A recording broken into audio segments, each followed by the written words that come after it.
Hi friends, good morning and welcome to my garden. I'm in zone 6A in upstate New York. And today I wanted to talk about DIY fountains and DIY pollinator watering holes.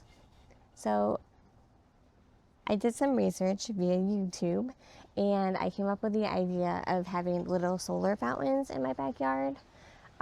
We rent, so we don't have a power source out here.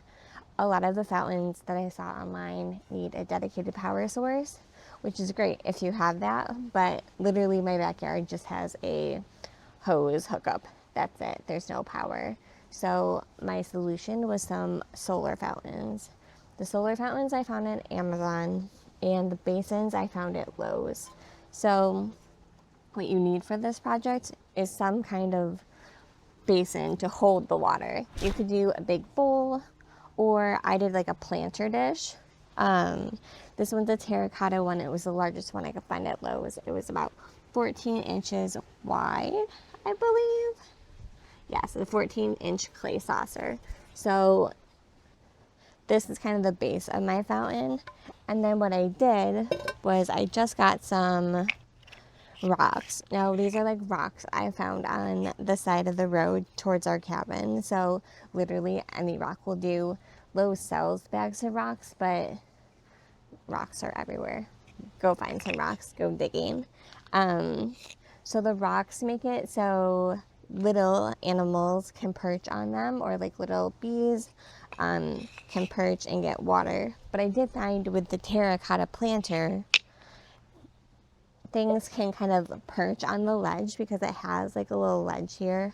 And it's kind of grippy just because it's terracotta, so it's not slippery at all, which I think is the key.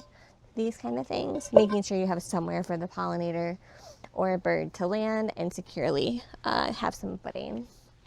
And then the other thing I got was some solar fountains. So this is one of the solar fountains I picked up. This is just like a basic one. It's on Amazon. It's literally anywhere.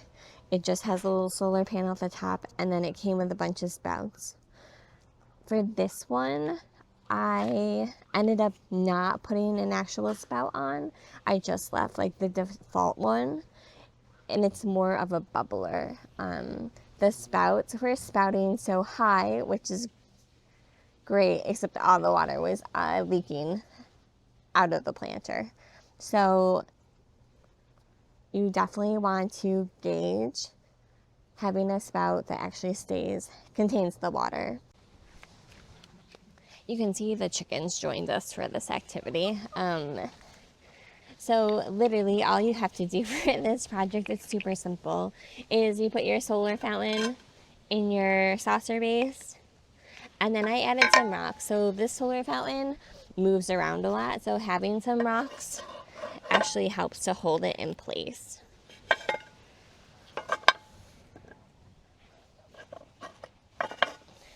And then all we need is our hose.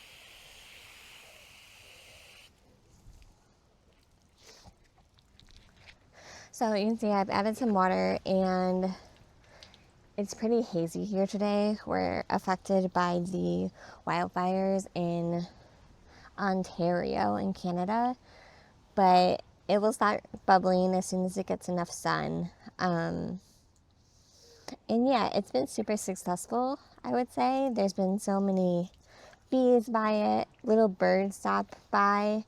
I found it's kind of important to make sure it's not all rocks. You want like a little area with like a deeper section for birds to actually get in and splash around in. But having the little rocks and the ledge, bees will kind of like land on it and get some water. It's honestly been more popular than I thought it would have been. I think my husband was even kind of skeptical, like, is it even big enough for birds, especially this one that's only 14 inches wide. But it turns out it is. We had some cardinals in here and some like little chickadees and things kind of like land in here, especially on like the really hot days. So I highly recommend one. It was super inexpensive, realistically. You know, I found the rocks for free. The saucer was, I think, $15, and the fountain was even cheaper. So it's definitely a good thing to try out in your garden space. Now, the other style I have is a plastic basin, plastic saucer, I guess you call it. So the plastic saucer is larger than the terracotta one, but this one we got because the fountain I got for this one is a little bit different. So this fountain actually has its own solar panel that kind of cords through behind my composter. But this one looks like this, and it suction cups to the bottom, and then it also had a bunch of different spout options. And again, I found the spout options to be too strong, which for a solar fountain seemed kind of wild that it could actually produce like that volume of water spouting up. But we just left it on the bubbling setting, and that has kept the water in, so I don't have to recycle it as much. But I do in the summer. I've been refilling it during the day just with cooler water. I don't honestly know if that's like necessary, but I know I wouldn't want to drink like super warm water. This one's by my green stalks, which I can actually see a bee is over here just like hanging out in the flowers. So I found it important to offer some watering solutions for different animals in my garden space. Just gonna fill this one back up.